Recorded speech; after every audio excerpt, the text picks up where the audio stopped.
मत पी रही हो, कैल्शियम मारे कमर ना टूट उल्टी जाए।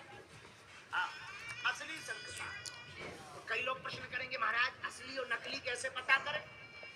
जो असली शंख होगा उसको और नकली शंख होगा उसको, दोनों को आप पानी में डालो, खारे पानी में, नमक वाले पानी में 7 से 10 दिन तक के लिए।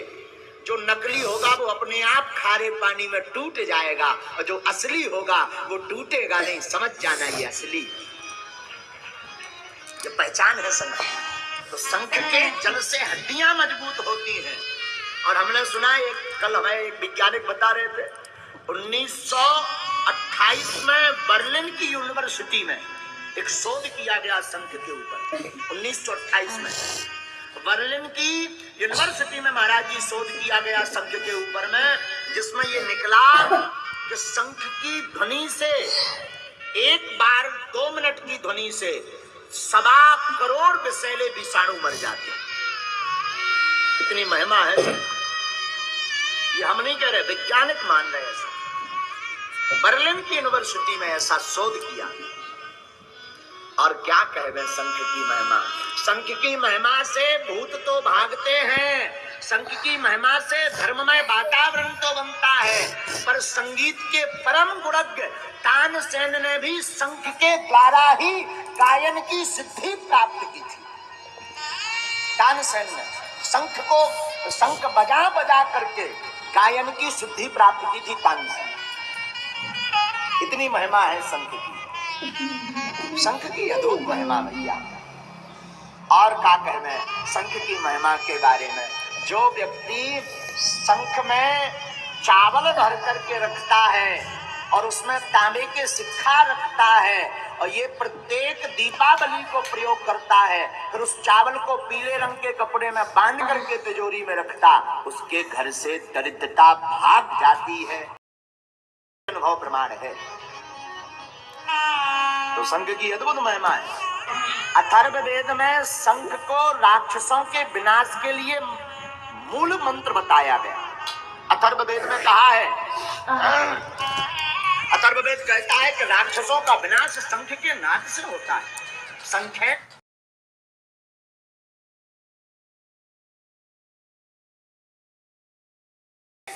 रक्षासी, जो शंख का नाद करता प्रतिदिन, उसके आसपास राक्षस रूपी शत्रु नहीं टिक सकते, घर पर नकारात्मक ऊर्जा नहीं टिक सकती, घर पर गंदगी नहीं रह सकती। आप बुरे स्वप्न से पीड़ित हैं, गंदे स्वप्न अत्यधिक आते, अपने बिस्तर के पास प्रतिदिन पवित्र स्नान आदि करके भगवान श्री हरि विष्णु का ध्यान करके 5 जन्म शंख का प्रणाम करके अगर कोई शंख का नाद प्रतिदिन करे तो स्वप्न से बच जाता है।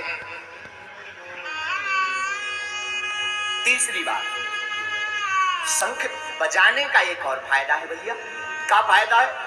जो शंख को बजाता है तो भूतवा प्रेतवा भग जाते हैं और ठाकुर जी के भक्त आ जाते हैं। हाँ, अगर कोई महात्मा चला जा रहा हो रास्ते से आप फूंक दो शंख, और शंख फूंक दो तो जितने भूत प्रीत है वो तो गो हो जाएंगे। महात्मा समझ जाएंगे ये कोई साधु पुरुष का, सज्जन पुरुष का घर है, सोई वो अपना डोलिया कमंडल लेकर के घर पे आ जाएंगे। जरा पंगत कराओ भैया। हाँ, इसलिए ध्यान रखिएगा शंख की अद्भुत महिमा है, दारिद्र्य विनाश के लिए, सौभाग्य के लिए।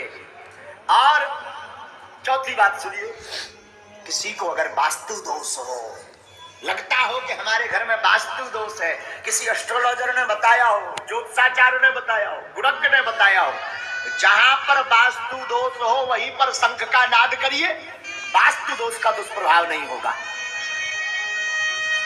इसलिए सत्यनारायण की कथा में, इसलिए हम कहते हैं रोज, कल से कह रहे हैं निवेदन